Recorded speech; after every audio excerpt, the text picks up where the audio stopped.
Oscar nominations are right around the corner, and I have my choices for who I would nominate right now.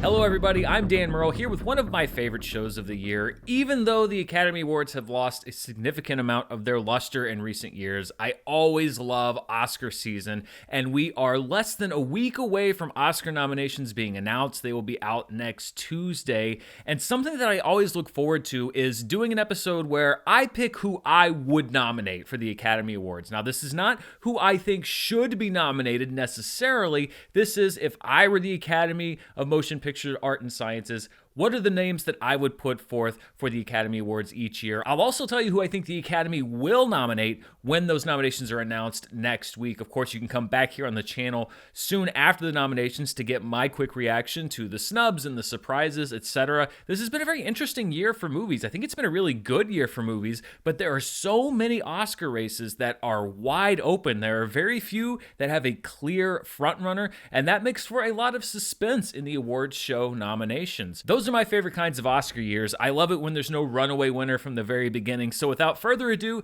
let's get into my nominations and who I think the Academy will nominate, and we'll start with the Best Supporting Actor category. First up are the 5 that I would nominate for Best Supporting Actor, and the first nominee probably has the smallest performance on this list, but it's also the most effective. My first Best Supporting Actor nominee is Bradley Cooper for Licorice Pizza. I know a lot of people would say, what? He's barely in the movie, but I think that a supporting performance is defined by how memorable it is and how much it adds to the movie, and it was easily the best part of the movie for me. So this is what I want to say to you. Do you know who I am? Yeah. Do you know who my girlfriend is? Barbra Streisand? Barbra Streisand. So even though the screen time is small, I think Bradley Cooper deserves the nomination, and this has happened before. Judi Dench won for less than 10 minutes of screen time for Shakespeare in Love. Bradley Cooper's my first nominee, followed by somebody who's almost definitely not going to be nominated, Jason Isaacs, in a movie called Mass. This is a very small movie. It pretty much takes place in one room with a 4-person cast, and everybody in the cast is a real standout. But Jason Isaacs is fantastic in this film. Depression, mania, ADHD, possible schizoaffective disorder. None of that is psychopathy. You don't know what you're talking about. If you take the medical records with the criminal report, which we have the full report, don't you have to weigh the evidence? I really wish that there had been a better awards campaign for him, because I don't feel like he's getting any attention whatsoever for his work in this film. It is a very, very powerful film, and he's a big reason why it is so powerful. My third nominee is likely to be nominated, and that is Troy Kotsur from the film Coda. In an ensemble cast, I think that he is a real standout, and he has been present in a lot of the lead-up awards to the Oscars. My fourth nominee, probably not going to be nominated,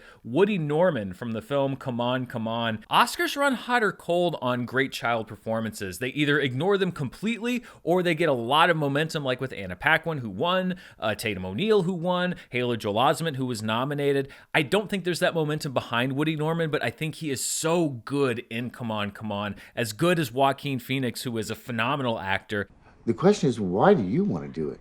You are just terrible at this. Oh man, I'm trying. So I'm not grading him on a curve here. I think he really is that great in the movie. And then my fifth nominee, if there is a front runner in the race, I think this would be that front runner, Kodi Smit-McPhee for The Power of the Dog, a movie that I liked when I first saw it, but it's kind of sneaking up on me. I think I have to watch it again, and a big reason why is Kodi Smit-McPhee's work in this movie. For people that just know him as Nightcrawler or from these bigger movies, I think you have a lot to be surprised about from him if you haven't yet seen The Power of the Dog. So those are my 5 nominees: Bradley Cooper, Jason Isaacs, Troy Kotsur, Woody Norman, and Kodi Smit-McPhee. Let's move to the 5 names that I think will be announced next Tuesday when the Oscar nominations are made public. 2 of my nominees I think are going to make the cut, Kodi Smit-McPhee and Troy Kotsur. I think that we're going to see Ciarán Hinds for Belfast. A lot of people are saying perhaps Jamie Dornan, but Ciarán Hinds has the more traditional Oscar performance. I know he hasn't quite White been consistently nominated in every lead up that a lot of people are saying, like, well, is he going to make it? I think he's going to make the cut. I also think that J.K. Simmons is going to make the cut for being the Ricardos. He's not regarded as a front runner, but the Oscars love past winners. I think that the Oscars are going to lean heavily into being the Ricardos because it is just the type of movie that the Academy loves. So I'm predicting J.K. Simmons in the race. And then I'm predicting that the Academy will nominate Jared Leto for House of Gucci. They love Jared Leto. There appears to be enough support behind this performance to nominate it for an Academy Award. I haven't yet resigned myself to the fact that this is going to happen, and I won't until the nominations are made. But I am overriding my own hopes and dreams here and saying that I do believe that Jared Leto will be nominated for a House of Gucci. Oh my, don't confuse the Oscar with an award like the Golden Globe. It is a shit and a chocolate. Ugh. Let's move on to Best Supporting Actress. The first is from Belfast, Katrina Balfe. She is a standout in the film. It's one of those movies that doesn't have one solid lead, so I think that you do run the risk of having none of them nominated because all of their performances, Jamie Dornan, Ciarán Hinds, Judi Dench, Katrina Balfe, may all sort of blend together or be regarded as not quite good enough for lead, but too much for supporting. But I am picking her for my Best Supporting Actress nominees. Sounds like they really want you.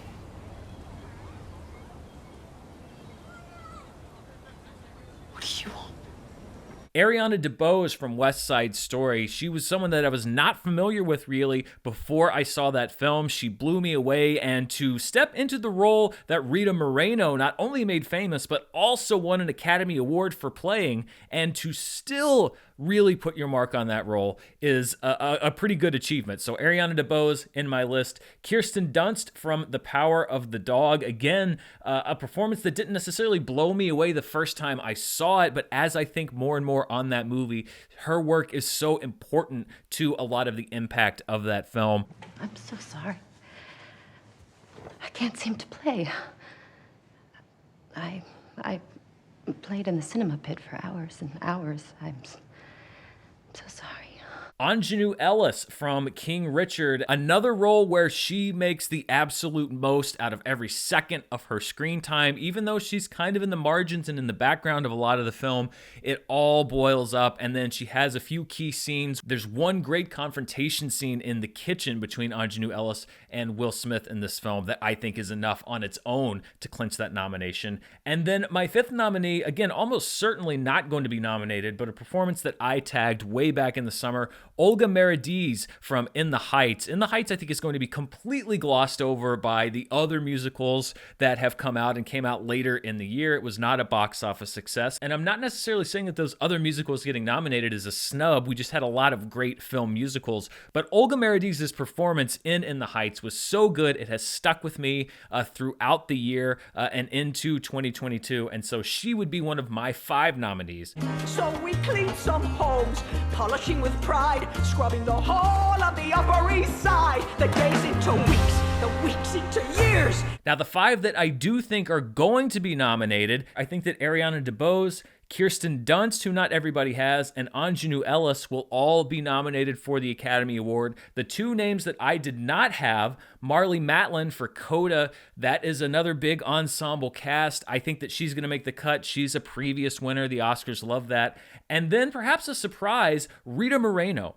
I think that there is enough love and support for Rita Moreno. The fact that she came and was in the same movie that she won an Academy Award for was a standout. She had a big third act moment. And again, when we talk about the Academy, I think they like the optics of it. I think they like the idea of bringing Rita Moreno back to the Academy Awards for a different version of the same movie. She is a beloved figure. She is a legend in Hollywood. I think they're going to want her there. I think a lot of the older voting bloc, particularly, is going to want that. So I'm picking Rita Moreno as an outside shot for that 5th Best Supporting Actress nomination. Moving on now to Best Actress, and I could honestly see 4 of my 5 nominees not making the cut come next Tuesday. The one that I do think is definitely going to be locked in next week is Jessica Chastain for The Eyes of Tammy Faye. And a lot of people might dismiss this role as just wigs and makeup and prosthetics, etc. Jessica Chastain is actually very, very good in this movie. She embodies a very complicated woman,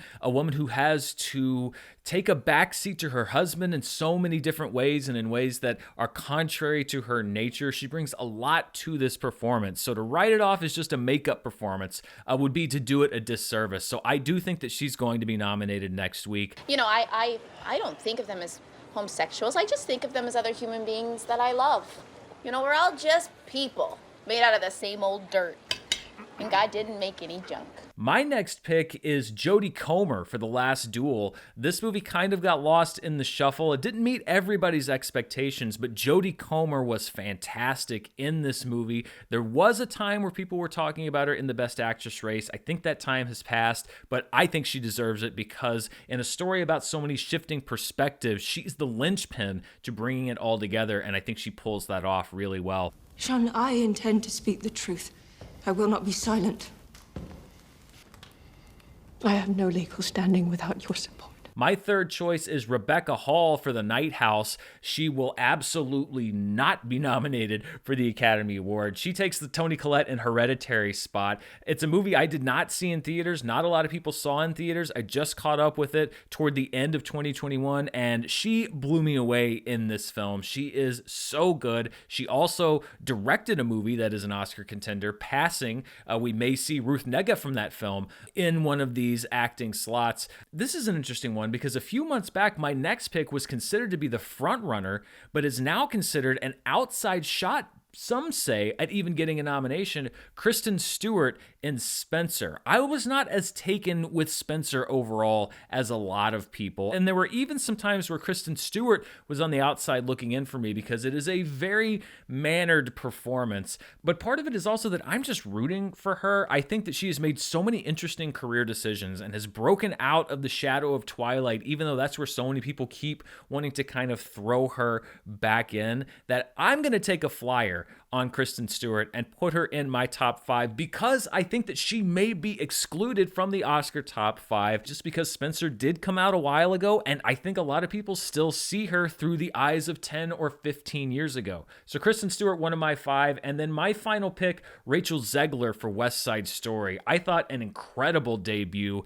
in this movie. She was so good as Maria. I don't think she's going to be nominated. I would love it if she was. It wouldn't be the biggest shocker in the world, but I think it's safe to say that she is considered a very, very outside candidate for a nomination, but it was one of my favorite performances overall of last year. So the 5 that I've picked, I actually only have one in common, which is Jessica Chastain for The Eyes of Tammy Faye. The other 4 nominees, I believe that Olivia Colman will be nominated for The Lost Daughter. I liked her in this film. There were just other performances that I liked better. Lady Gaga for House of Gucci. I think that she is a very popular figure with Oscar voters. She's an Oscar winner, though not for acting, and it's a very charismatic performance. I certainly wouldn't blame them if they nominated her, and it was a performance that I really, really enjoyed. The kind of dark horse candidate that I'm putting in is Penelope Cruz for Parallel Mothers, just because Pedro Almodovar's films often score nominations in these categories outside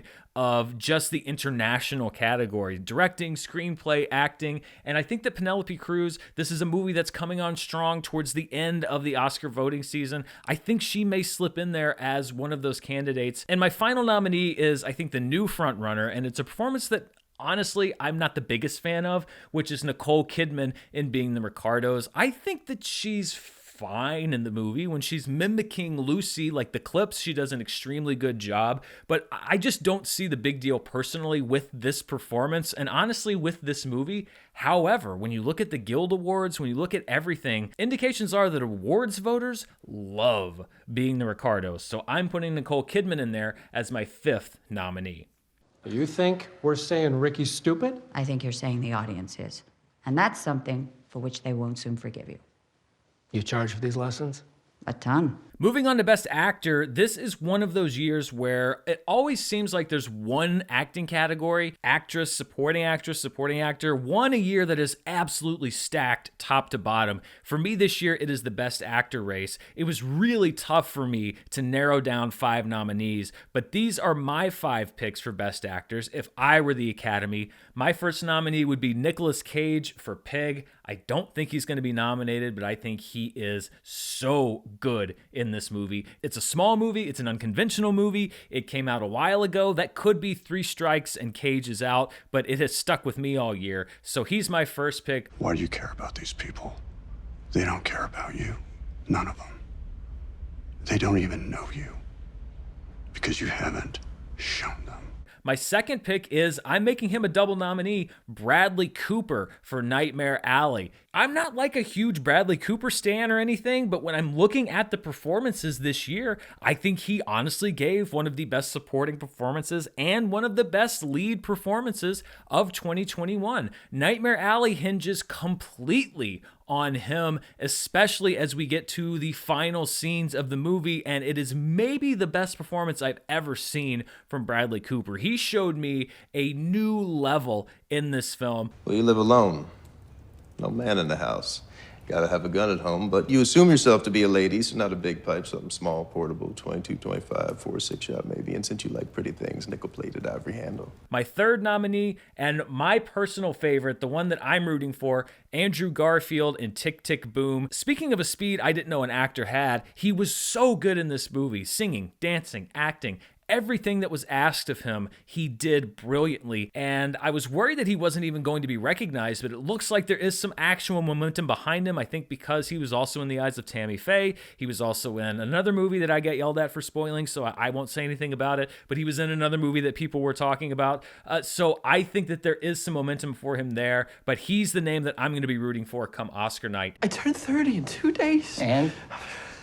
Stephen Sondheim was 27 when he had his first show on Broadway. My fourth nominee is Will Smith in King Richard. I think this performance is one of his best, if not his best. And again, I think that he's going to ride that frontrunner status to a nomination, if not a win. And then my fifth nominee is Denzel Washington for The Tragedy of Macbeth. I am a Denzel Washington stan, and generally I will be rooting for Denzel and I will be nominating Denzel when he puts in one of these great performances. I think he should have won for Fences. He didn't win for Fences. I think he should be nominated for this film. I don't know if he's going to be, but I loved The Tragedy of Macbeth, and he was a big reason why I loved it so much. I think he is so good in this role. He brings a new dimension to an old story, a classic story that we've all heard before. And for those reasons, he's my fifth nominee. When we look at who I think will be nominated, there are 3 crossovers. One of them is Andrew Garfield, the other is Will Smith,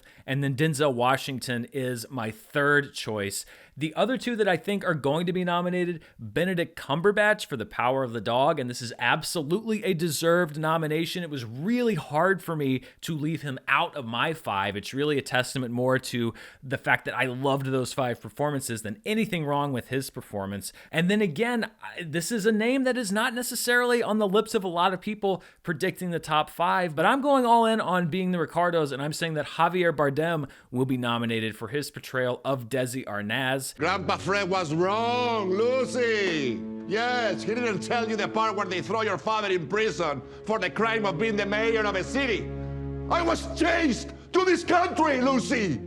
Not a whole lot of people putting him in that top 5. He very well may not be. This is just a hunch that I have. Maybe I'm giving the Academy too much credit with what their love of Being the Ricardos is going to be. It's just something that I sense coming. Moving on from the acting categories, let's go to my 5 nominees for Best Director. First, Jane Campion for The Power of the Dog. Not only the visual power of this film, but managing all of the different performances on so many different levels. You have to manage it so that you view the movie differently the second time that you watch it, other than the first time. Add into that the fact that she also wrote the film, so much to keep track of, and she really delivered a beautiful film full of amazing performances. So she deserves that slot. Look at your face in the mirror. Is it that you can like, or our money? Wake the hell up! That's enough, Phil. Number 2 is a name you probably don't know, Leos Carax. He directed a film called Annette, which was my favorite movie of 2021. He will probably never be nominated for an Academy Award, and definitely not this year, but hey, this is if I was the Academy, and the direction in Annette, from a technical standpoint, from a performance level, from the fact that it is a musical with unconventional music, it's shot unconventionally, it's staged unconventionally, and everything I think is modulated so well, I would nominate Leos Carax as one of the 5 best directors of last year. My third nominee, Guillermo del Toro for Nightmare Alley, one of my favorite films. And again, it's not just style, it's bringing the performance. And it's another movie that when you watch it again the second time, and I have, it plays out completely differently once you know where it's going to go. That's not just acting, that's also directing. My fourth nominee, Lin-Manuel Miranda for his first film, Tick, Tick, Boom. And this is really a credit to not just the performances in the film, but how the film is staged and edited. It's intercut in a very intriguing way, and it's difficult to keep that energy consistent against staging scenes and putting scenes on stage, musical numbers that start off as kind of your typical number and then go into more of a performance. Lots of different things to keep track of. I think that there is a great visual style to this film, especially for a first-time filmmaker, so he gets my fourth nod. And then my fifth spot goes to Denis Villeneuve for Dune, one of the most revolutionary, incredible films of 2021, or any year really. I think he's one of the most visionary filmmakers working today, and I think he's consistently delivering incredible films, so he gets my fifth spot in the Best Director category. Looking at who I think is going to be nominated, there are 2 duplicate nominees. I think that Jane Campion is going to be nominated, and I think that Denis Villeneuve is going to be nominated. The 3 other names that I think are going to come up, Steven Spielberg for West Side Story. It's the Academy Awards. It's Steven Spielberg. Generally, if they can nominate him, they will. Kenneth Branagh for Belfast, another past Oscar winner. Belfast is a very personal movie to Kenneth Branagh. You can feel that in every frame of the film. Lots of great performances, the kind of directing that I think you often see nominated at the Academy Awards. And then my fifth pick is Paul Thomas Anderson for Licorice Pizza, which is a favorite on the awards circuit, not necessarily a favorite of mine, but a favorite on the awards circuit. And I think that he is going to pick up screenplay and directing nominations for this year. Let's move on to my nominees for the big one, Best Picture. The way that I like to do it is a little bit old school. I'm going to give you my 5 nominees for Best Picture, although because they are now locked into, starting this year, 10 nominees, I'll also give you what I would nominate for the other 5. But if I were going to go back to the old rules in the 80s and 90s and early 2000s or whatever, of picking the top 5 movies of the year for Best Picture, these would be my 5 nominees. First, Annette is not going to be nominated probably for anything. It might pick up 1 or 2 music nominations or something like that, but definitely not Best Picture. Dune would be my second nominee. Just everything that you want in epic filmmaking right now. Nightmare Alley would be my third pick. It lives up to its name. Just a journey through the psyche of a very, very damaged person and the results of his actions. Tick, Tick, Boom would be my fourth pick. I really love this film. I've returned to many different sequences in the months since I saw it, and it just has an infectious energy and a love of life that you don't find in a whole lot of movies. And then my fifth pick would be West Side Story. I thought this was an incredible restaging of this musical, both from Broadway and from film, from Steven Spielberg. And again, this to me is what filmmaking is all about. I was captivated by this film. I came out on a movie-going high from West Side Story. So those would be my 5 if I limited it to 5. However, the next 5, if you were to say, well, you got to go by Academy rules and nominate 5 more, those 5 films would be Kenneth Branagh's Belfast, Adam McKay's Don't Look Up, a very polarizing film that I really enjoyed. The Power of the Dog, which was not in my personal top 10, but I think does deserve to be one of the 10 most outstanding films of the year, all around holistically for awards consideration. Spider-Man No Way Home would be one of my 10 Best Picture nominees. I'll be shocked if it sneaks in on Oscar nomination day next Tuesday. And then The Tragedy of Macbeth would be my 10th nominee. So those are my 10 nominees, the 10 that I think the Academy will nominate for Best Picture. There are 6 crossovers, so 6 films in common between our lists. I think the Academy will be nominating The Power of the Dog, West Side Story, Belfast, Dune, Don't Look Up, and Tick, Tick, Boom. But there are 4 films that were not on my personal 10 that I think are going to be the other 4 next Tuesday. Licorice Pizza from Paul Thomas Anderson, Being the Ricardos, again, I think a very popular film with the Academy. Coda, which was one of my standouts from 2021, no issue with that being there. And then the same with King Richard, which I think could be riding some great performances right into that top 10. A lot of star power with that film as well. So those are my picks for who I would nominate and who I think will be nominated next Tuesday morning, very early for people, especially in California. The nominations for the Academy Awards will be announced, and I'll be here very shortly thereafter with my reactions, who I think got snubbed, who I think maybe shouldn't have been there. There's always 1 or 2 people, and there's a lot of other categories that I'm excited to talk about once we know who will be nominated, including Best International Feature, Best Animated Film. So much to cover. Thank you so much for watching. Stay tuned right here on the channel. I will be bringing you reviews for both Jackass Forever and Moonfall. I'm not exactly sure when. I had planned to go see them tonight. However, as we're speaking, we may have a 1/4 of an inch to an inch of ice on the ground outside. So if I'm not able to get out there to the theater tonight, I'm going to try to go on Friday and get you reviews for both of those films. Really key, essential films in the American cinematic lexicon just as soon as I can. Also, don't forget that an episode of Charts will be out next Monday where we look at the box office. It's been a very lackluster 2022 so far. Can we pull out of it this weekend? I don't know. A lot of the U.S. is going to be buried under ice and snow. And then next Tuesday, the Oscar nominations special. So many great things coming up. Thank you so much for watching. If you want to see even more of what I'm up to, you can check me out on Patreon at patreon.com/Dan Murrell and right here on YouTube. Have a great one. Stay safe out there, and I'll see you next time. Bye.